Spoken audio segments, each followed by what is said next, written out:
What's good, chat? I know it's been a very, very long time since I seen y'all, but I've been on my other channel posting videos. I put all my 2K content on the other channel. So if you want to check that out, the link is in the description. But we about to react to 20 disappointed NBA players this season. And I'm not gonna lie, first player that comes to mind, no funny shit, gotta be Cat. Cat, oh my god, yo, I will never forget he had 1 rebound, bro. I will never forget that, bro.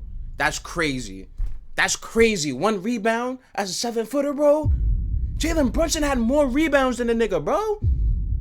Come on.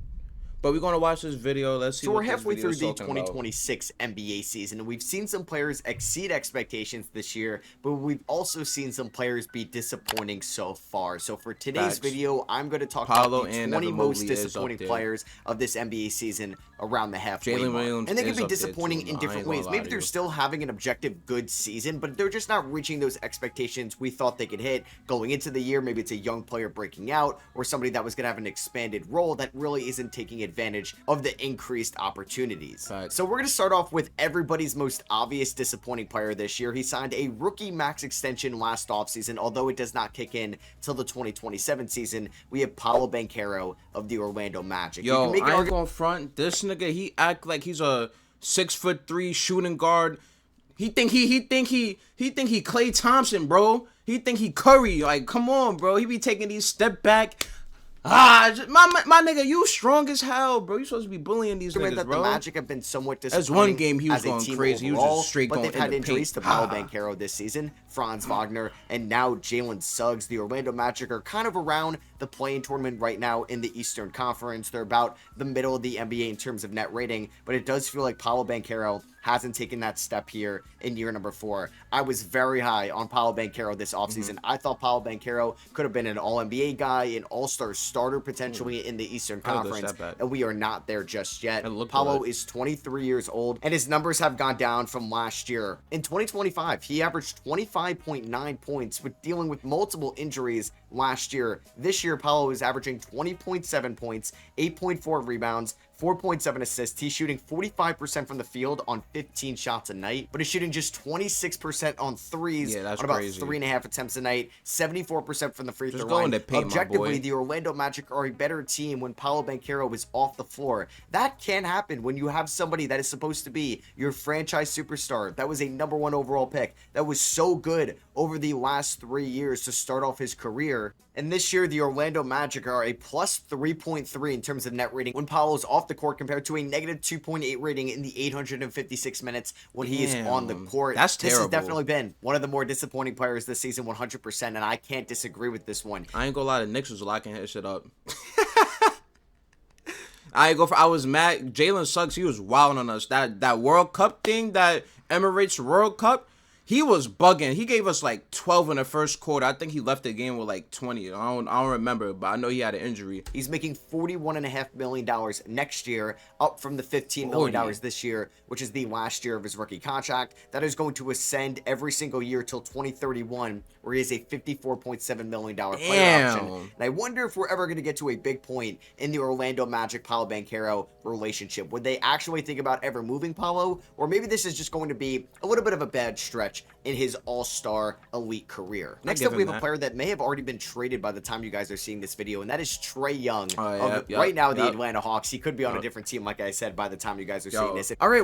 I didn't even know that nigga was this bad on defense, bro. I seen like a video. Yo, this nigga, he was doing everything in his power not to play defense, my nigga. It was one play. It was like, it was against the Knicks. I don't know what happened, but he dead fell at half court and just stayed there. Everybody was still playing. Like, what you doing, my boy? With a hustle. At least make it seem like you trying. Like, bro, not even trying. I think he was just mentally out of it. He was like, yo, I don't even want to play for this organization no more. They already pushing me out of here. You know what? I'm not going to try no more. That's why I think it was. But hopefully he go crazy on the Wizards, bro. We finally got the Trae Young trade. Trae Young has actually been traded to the Washington Wizards in exchange for CJ McCollum and Corey Kispert. Shams Charania broke the news. It feels like Trae Young's career in Atlanta is over. We're now in talks that if a team, maybe the Washington Wizards who acquire Trae Young, need a draft pick from the Atlanta Hawks so they could take on that contract, which has a player option next year for around $48 million. How low is Trae Young's trade value around the NBA? It's not even about his trade value being low. It's the new CBA rules, bro. Them new CBA rules got niggas. They got a lot of GMs shaking trying to give people max contracts now. They scared to give niggas max contracts. And watch, since every All-Star is getting hurt now, bro, all the people that's not supposed to be All-Stars is going to ask for that max contract money. You can't sign everybody to a max contract, bro. Especially the niggas that's not even supposed to be there. You feel me? Like, nah.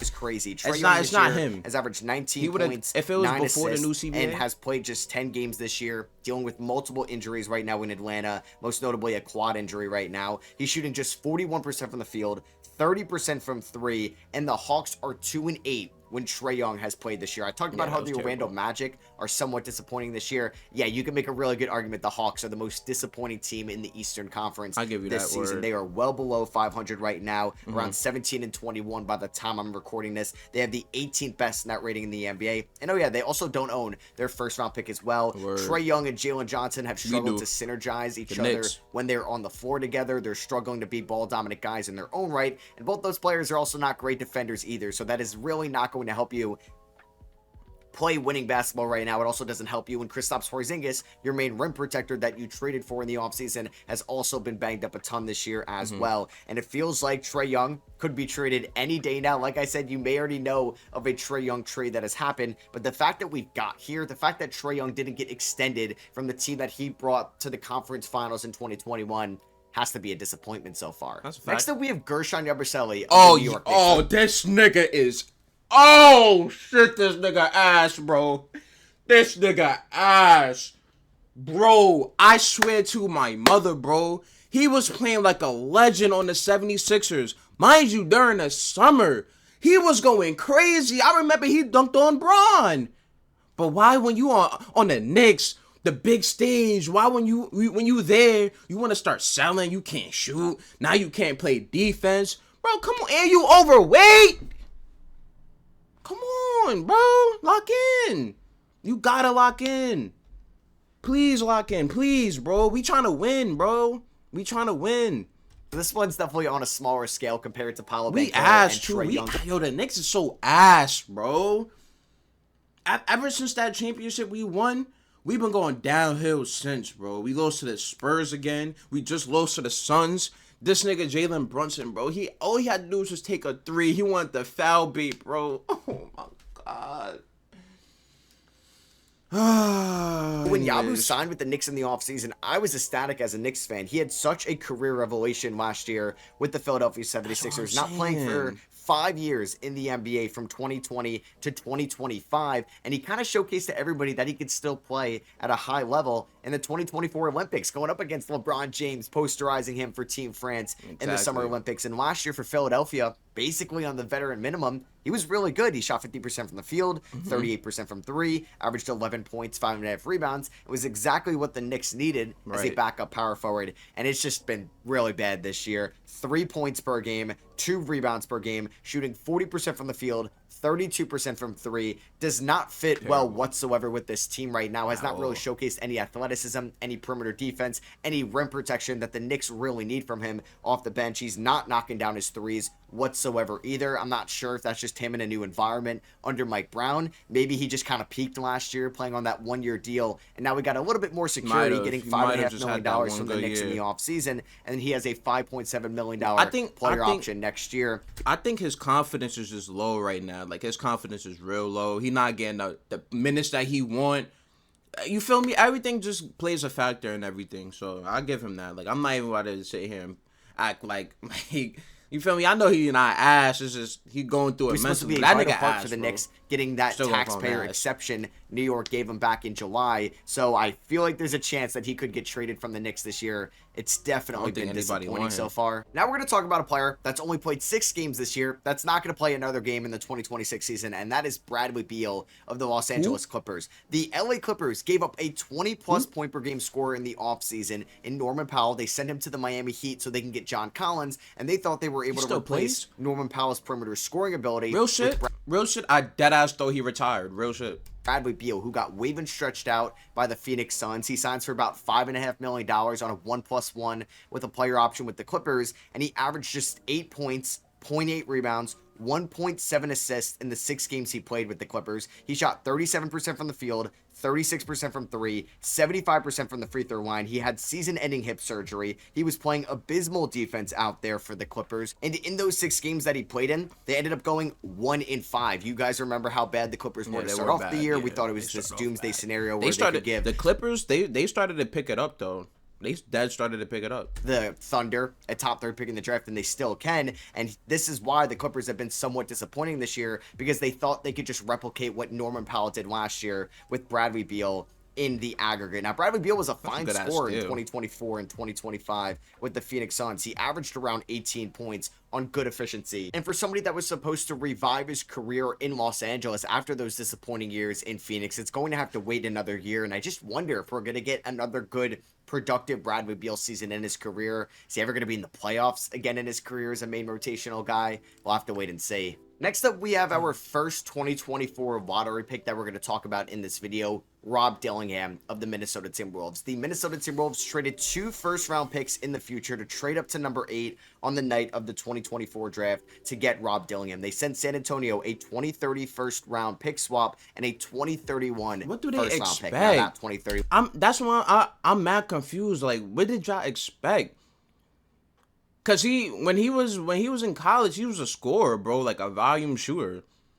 But that's not how y'all want him to play. Y'all want him to play like a traditional point guard like Mike Conley. He's not that. I don't know why y'all drafted him. He's not that.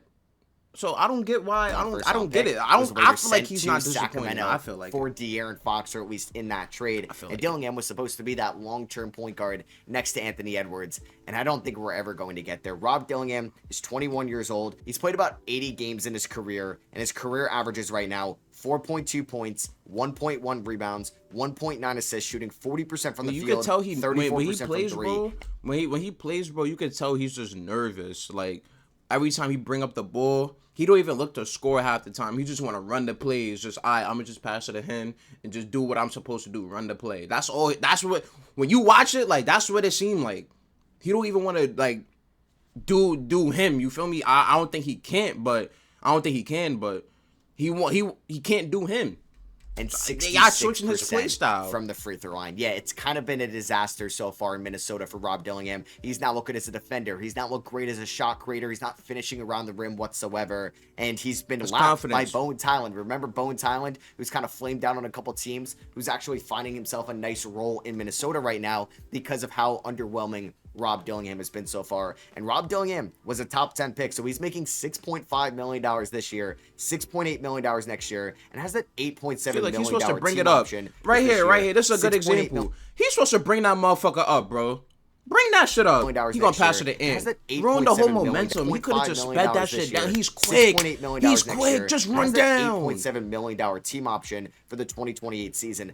I don't think that 4th-year option is going to get picked up because $8.7 million for somebody that can't even be a rotational guy for you is such a burden with the new CBA and the new second aprons where you really need to hit on every single dollar if you want to be a competitive team year in and year out. So Rob Dillingham's time in Minnesota could be coming to an end very soon. It could be coming to the end this year at the deadline, and it's definitely been a disappointing year and a half so far in his career. I mean, another disappointing player so far this year is probably going to get traded this year. He might get traded at 12:01 on January 15th. Jonathan Kuminga. I mean, this year has been an absolute disaster for Jonathan Kuminga. Kuminga last year was not really a part of the Golden State Warriors playoff rotation. Now, at times when Steph got hurt, he kind of showed up at some points. And this year was a pivotal year number 5 for Jonathan Kuminga, playing on a contract at 3 times the qualifying offer after that offseason long stalemate with the Golden State Warriors. And it's pretty much career lows across the board for Jonathan Kuminga ever since he really started to get noticeable playing time at the NBA. He's down from 15 points last year to 11.8 points this year. 45% from the field to 43% from the field, and he's just been out of the rotation for Steve Kerr and the Golden State Warriors. The moment I'm recording this, he hasn't played since December 18th, and he's making about $22 million this season. Remember when I said that if you're trying to be competitive year in and year out, literally what I just said with Rob Dillingham, you kind of need to hit on every single dollar, and this is $22.5 million that they can't even play right now. I know he's been injured at times this year, but Steve Kerr doesn't want to play him. He'd rather play Will Richard and Moses Moody and Gary Payton. That's a really in the good move, rotation though. right now. So if Golden State was really trade a tough Kuminga, move. they're going to. I'm just not sure they're going to get anything close to what they thought they could get for him about 4 months ago. We may talk about a couple Cleveland Cavaliers in this video. The first one I'm going to talk about DeAndre Hunter, who the Cavs traded for last year at the 2025 deadline with the Atlanta Hawks. And DeAndre Hunter's efficiency has just kind of cratered this year after being such an efficient player for the Cleveland Cavaliers last year. In about 27 games for the Cavs after getting traded in the 2025 season, 48% from the field, 42% from three, and he averaged about 14 points and 4 rebounds. Now, they've had to ask a little bit more to DeAndre Hunter this year, given that Ty Jerome left and they've had a couple injuries this year, and DeAndre Hunter's now gone from 48% from the field to 42% from the field, and 42% from three to 31% from three, even on more three-point volume as well. So that is not efficient shooting whatsoever. I just feel like DeAndre Hunter hasn't been as physical on the defensive end of the floor, not really diving for loose balls, not being a rim protector at times, off switches that you need him to be. And I do wonder if Cleveland would look to trade DeAndre Hunter at one point this year. It's very tough for them to make a trade, given how far over the second apron they are right now. He's making $23 million this year, $24.9 million next year in the 2027 season. He's still just 28 years old. Maybe he's gonna have a strong second half. It's been a disappointing first half so far for Hunter's first full year in Cleveland. We'll stay in that Central Division, and we're going to talk about Jarace Walker of the Indiana Pacers. I mean, the Pacers were not supposed to be good this year. I didn't really expect them to be this good this year. I thought they were going to be probably the 10 to 12 seed in the Eastern Conference. It is so much worse than that. Yeah, the Indiana Pacers are 6-31 the moment I'm recording this. 6-31, they're worse than the Pelicans, the Kings, the Wizards, the Nets, the Hornets, the Jazz. How? How is this team so bad? Well, obviously it doesn't help when you lose your franchise superstar to a torn Achilles in Tyrese Halliburton, and you also lost your starting center last year, and none of the young guys, including Jarace Walker, have stepped up this year. Jarace Walker was the 8th overall pick back in the 2023 NBA draft, and we just wanted Jarace Walker to get more consistent playing time in Indiana under Rick Carlisle, because we thought he can actually break out to being a good role player. It was just in and out of the rotation, in and out of the G League. Well, it's not been I didn't good expect this year the Pacers with his to be increase this in playing bad time. either. He is averaging 9 points, now that 4 I'm rebounds, thinking about it, 2 I assists per really game, thought they was all gonna be career high. like, I thought they was gonna be like, not bad, but like, not this bad, but like, let's just say, like top 11, top 10. I didn't think they was gonna be this shit. God damn, I was speaking so highly about them before the season. But I guess I was wrong. But he's also shooting 36% from the field, 33% from three, 79% from the free throw line. He is struggling to back down guys that are a lot smaller than him, that are not as strong as him. And I just feel like he's not gelling in this Indiana Pacers offense the way that Rick Carlisle wants it to be in the half court. Make quick decisions, dribble, pass, shoot, and Walker has not been that type of guy this year. It feels like he doesn't really know where to be on the floor at certain times. Like I said, it hurts when Halliburton, who could make Walker's life so much easier, is out for the year. But Walker was a former top 10 pick, number 8 overall, like Rob Dillingham. I'm not sure how much longer he's going to be in Indiana. An $8.4 million team option next year. It's already been picked up, but I just wonder if he's even going to be on the team after this upcoming offseason, because it's been disappointing so far. I briefly mentioned the center that the Indiana Pacers lost in the offseason, Miles Turner. I think he's been disappointing so far this year. Nah. He has not been disappointed. I knew this nigga was gonna play like this, bro.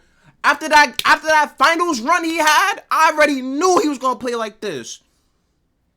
Here in Milwaukee, Miles Turner was a big move by the Bucks this past offseason to really make Giannis happy before he could actually publicly request a trade. They ended up stretching and waving out Damian Lillard. They released him since he had a torn Achilles. He's gonna be like Brook Lopez, a single valuable minute to Milwaukee this year, which was a very critical season with Giannis Antetokounmpo getting closer and closer to free agency. So they went out and got Miles Turner, which was insane when it happened. That's their division rival, and Turner is going to be making $25 million this year. Then it goes up to 26.5 next year, 27.8 in 2028, and then has a $29 million player option in 2029. He has not played like a $100 million guy this year. Miles Turner has been fine, but he's supposed to be more than fine. He's shooting 41% from the field for a big man. He's shooting 47% on twos for somebody that is 6'11". At least he is fine from three. 37.5% from three on about 6 attempts a night. 12 points, 5.5 rebounds. He's got to be a better rebounder than this. For everybody Yes. that No, gives no, no, no, no, smack no. to Jaren Jackson Jr. for not being a good No, no, rebounder, no, no, no. we kind of have to do the same with Miles Turner as well. And I think We knew this, sometimes though. We Miles knew Turner can this. provide a lot of value for you on the defensive end of the floor. He's not even giving that to Milwaukee this year. Like, he's not been in that top tier defenders like a Gobert, like a Bam, like a Scotty Barnes, like a Wemby this year in that front court whatsoever. And there's a chance they would actually trade away Miles Turner this year if there was an opportunity Nobody to get want somebody him, bro. that's He's bigger making on the 100 open mil, market. So 25 yeah, I mil a just year. think that Miles Turner Nobody has want been that nigga. flat out disappointing this year. In Milwaukee, I think we were expecting more than maybe what he could provide as well. That's not his fault. But when you sign a $100 million contract, I expect a little bit more out of you. Since I talked about Cat the better number be 8 in this overall video, pick being bro. disappointing in the 2024 draft, I have to talk about the number 1 overall pick being disappointing in Zachary Risacher for the Atlanta Hawks. Okay, I'll give it's you never that. good when a team that makes a selection I'll give at you that. number 1 overall would actually be willing to trade away that player a year and a half later. And that's what's been in rumors as of late. If the Hawks they wanted don't to go wanna out and trade make a him. splash, they would trade away Risacher, which is kind of crazy given that he just turned 20 years old last April. But his numbers are down this year compared to last year. He's shooting about the same percent from the field, but in about 1 less attempt a night. He's shooting 2% less from 3. He's averaging 10.8 points compared to 12.6 points last year.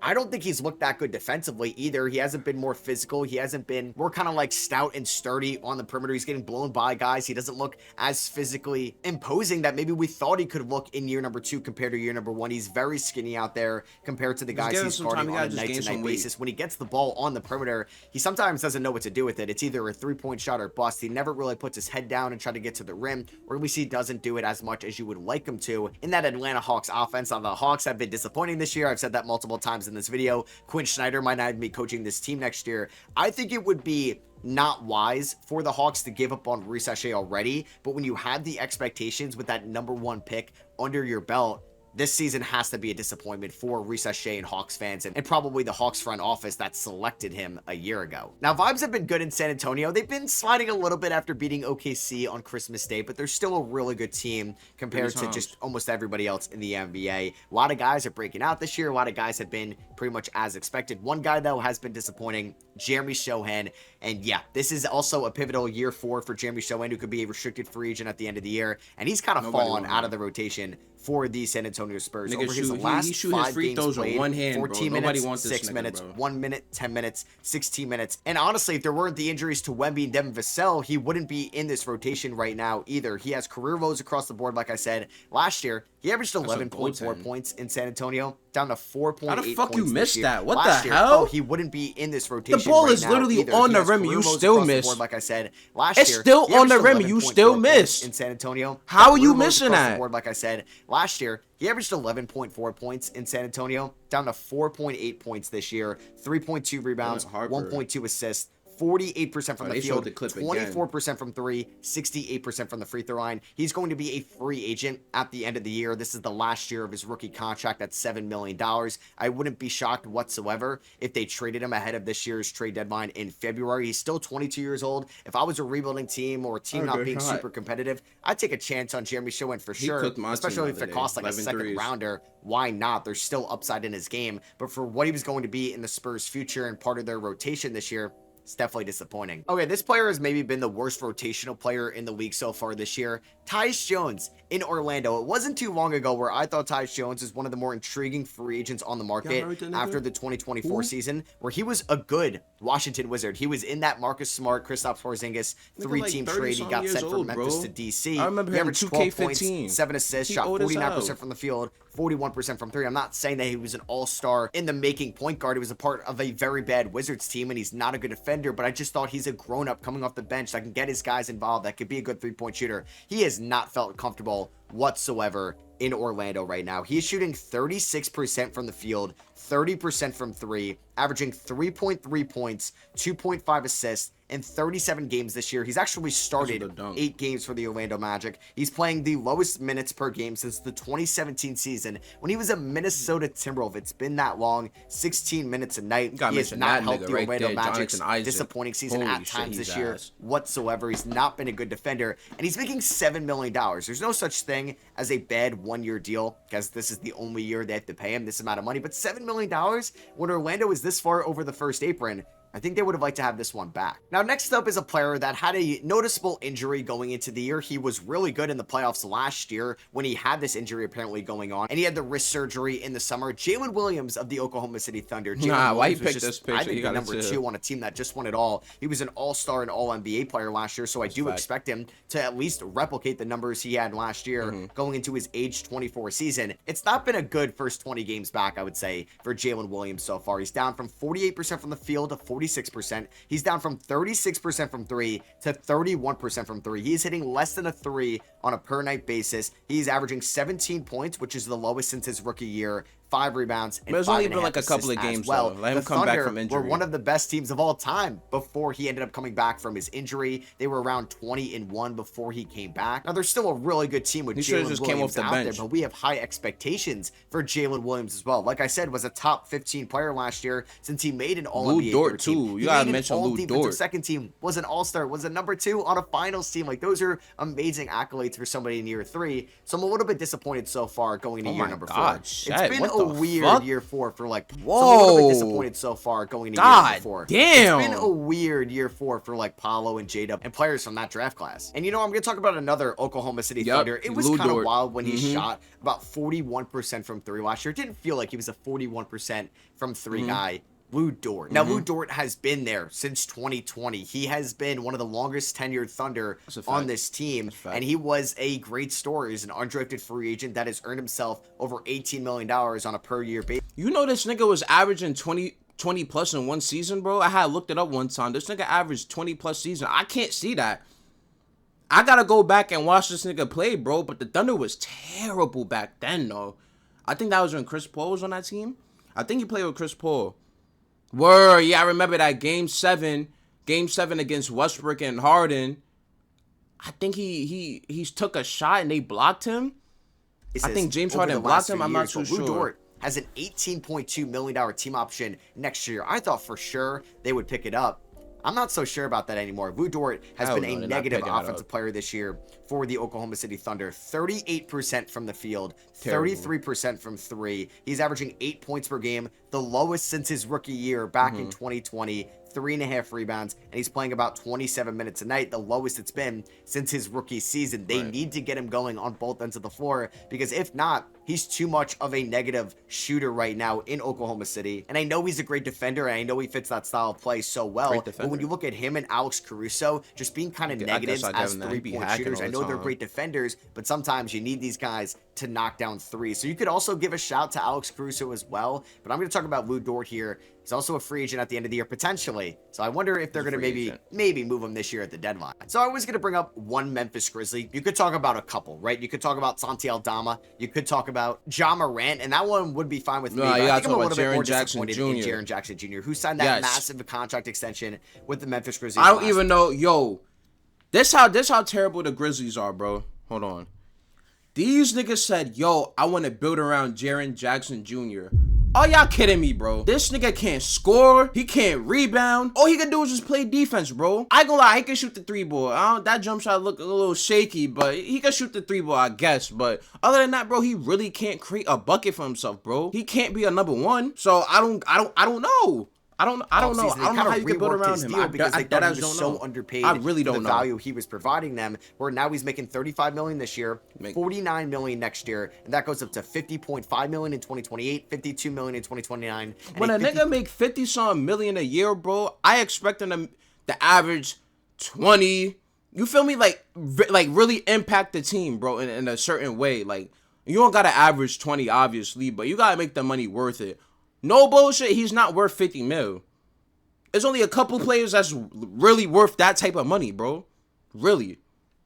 Only a couple, a handful. In 2030, Jaren Jackson Jr. is averaging like 18 points per game, down 4 points per game than what he had last year when Desmond Bane and Ja Morant were out there playing with him. He has a negative net rating out there with Ja Morant. The Grizzlies have been better with him off the court actually this year, and he hasn't improved as a rebounder, about 5.5 rebounds per game. Terrible. He's still a solid 3-point shooter, but this is just kind of what Jaren Jackson Jr. is at this point. He's still incredibly young at 26 years old for somebody in that 2018 draft class. He was actually the youngest player in that draft class. I just thought maybe we were going to see Jaren Jackson Jr. get better this year. The fouls have crept up again, just something he can't get away from, the dumb fouls. in the defensive half court, even though he could still be one of the best defenders in the NBA. I just think with like that price tag going up, I've been a little bit disappointed. Another player that got paid in the 2025 offseason, I've been slightly disappointed this year with his offensive game, Toumani Camara in Portland. And Trailblazers fans, I'd love to know if you agree or disagree with this one as well, but I do feel like Toumani Camara has not been as physical or as efficient around the rim this year, and the numbers back that up as well. He's shooting 41% from the field and is shooting 35% from three, both wildly down from last year. It feels like he's been more passive down low as well. He's shooting 5% worse at the free throw line as well. He's still averaging 13 points,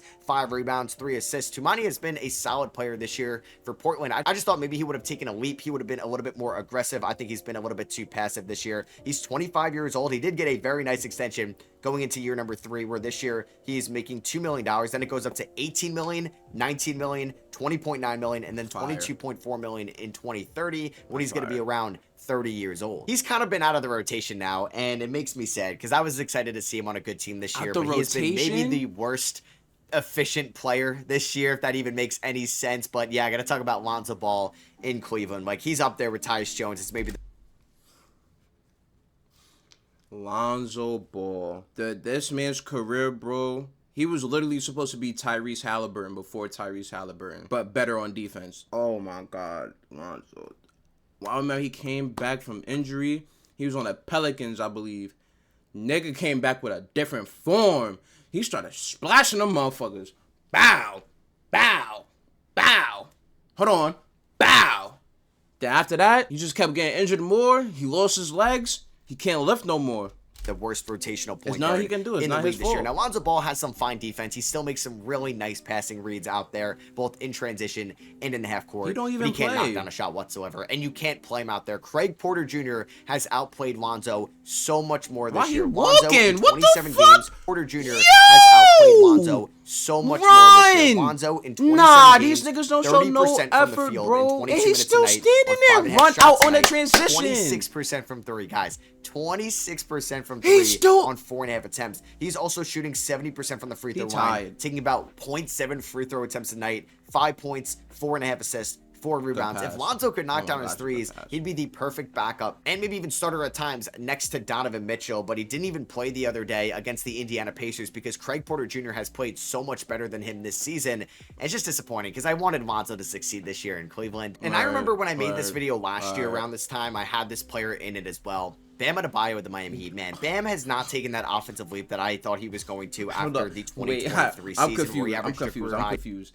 So y'all really thought this nigga was gonna be some offensive demon, bro? This nigga literally got no bag, bro. No bag whatsoever. He's just strong as shit. And he got that floater. He can't shoot, bro.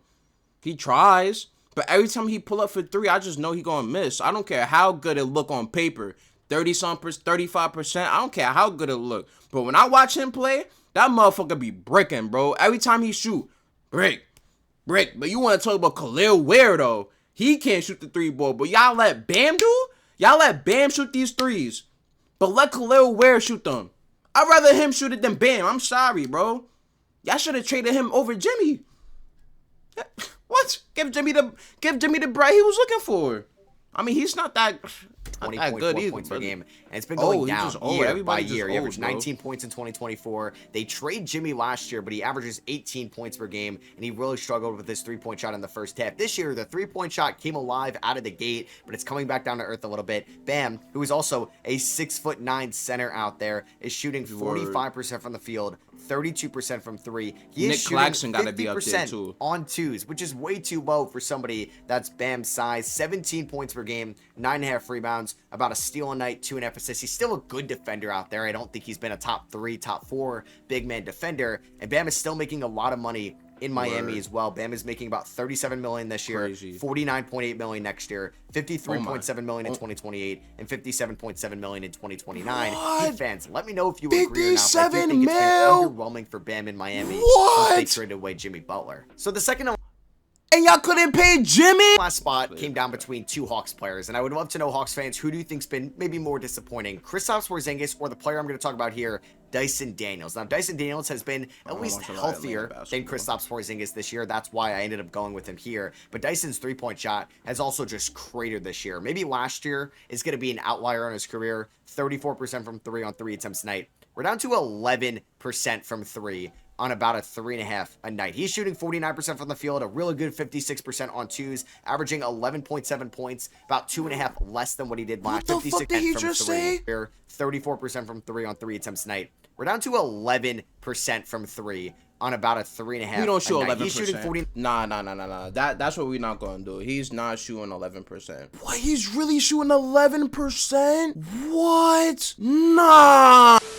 9% from the field, a really good 56% on twos, averaging 11.7 points, about 2.5 less than what he did last year. He's averaging more assists, more rebounds, and I think he's going to be a good point guard, a good facilitating point guard when they inevitably trade away Trae Young. He's averaging less steals per game as well. Maybe not taking that leap fresh off this contract extension where he's still making $7.7 million this year, $25 million even for the next 4 seasons. Maybe I just thought there was going to be another offensive leap to his game this year. He's still just 22 years old. So yeah, Hawks fans, would you have gone with KP here, or do you agree with my Dyson Daniels pick? So for my final player here, I want to reiterate that this could be a player that I just had really high expectations for this year. It's still a good player, but I just think could be a great player, and that's just the exact reasoning for my final selection, Evan Mobley in Cleveland. Evan Mobley this year has averaged about 18 points, 8.5 rebounds, and 4 assists a night. He's actually down in his scoring this year relative to last year when it felt like everybody was eating in Cleveland, and now they need Evan Mobley to step up. And that's why the Cavs have been slightly disappointing so far this year, already accumulating 17 losses when their final loss total last year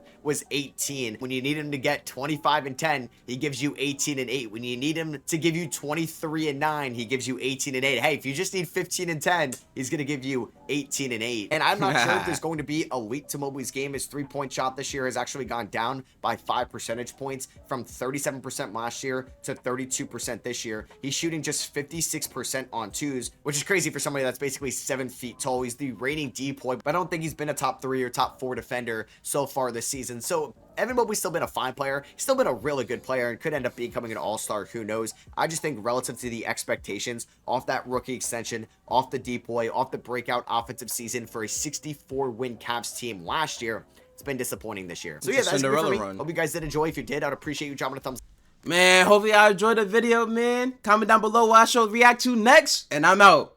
Peace.